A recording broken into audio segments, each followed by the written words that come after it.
उत्तर प्रदेश में मदरसों को लेकर सियासी बवाल मचा हुआ है।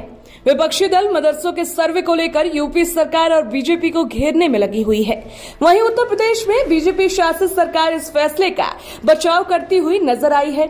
यूपी के डिप्टी सीएम ब्रजेश पाठक ने कहा है कि मदरसे के खिलाफ कार्रवाई उसके स्टेटस देखकर नहीं बल्कि उसकी कार्यविधि देखकर की जाएगी। ब्रजेश पाठक ने कहा है कि दारुल उलूम का मदरसा हो या फिर कोई प्राइवेट मदरसा, अगर वो अवैध गतिविधि में संलिप्त पाया जाएगा तो सरकार उसके खिलाफ सख्त कार्रवाई करेगी। डिप्टी सीएम ने कहा है कि जो संस्थान बच्चों को शिक्षा देती है वैसे संस्थानों को सरकार की गाइडलाइन का पालन हर हाल में ही करना होगा। अगर वो ऐसा करता नहीं पाया गया तो सरकार उसके खिलाफ सख्त कार्रवाई करेगी। इसलिए मदरसों का सर्वे कराया गया है। यूपी के डिप्टी सीएम ने कहा है कि जिन भी मदरसों का पंजीकरण नहीं हुआ है वो गैर कानूनी गतिविधि में संलिप्त है और उन्हें किसी कीमत पर नहीं छोड़ा जाएगा। डिप्टी सीएम ने कन्नौज में हुई हिंसा को लेकर कहा है कि प्रदेश में हर हाल में कानून का राज होगा। सांप्रदायिक तनाव पर पुलिस ने कार्रवाई की है और यदि किसी भी तरह की लापरवाही पाई जाती है तो एक्शन होगा।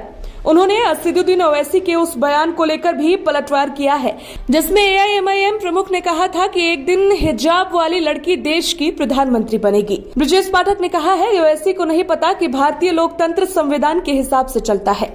जनता जिसे चुनेगी वही देश का प्रधानमंत्री बनेगा। डिप्टी सीएम ने कहा है कि उनके मुंगेरी लाल के ये हसीन सपने कभी पूरे नहीं होंगे।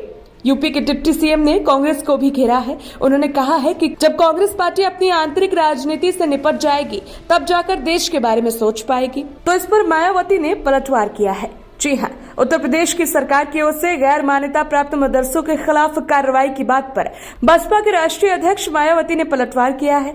बसपा प्रमुख ने ट्वीट कर कहा है कि यूपी सरकार की टीम लोगों के चंदे से चल रहे प्राइवेट मदरसों के सर्वे का काम कर रही है।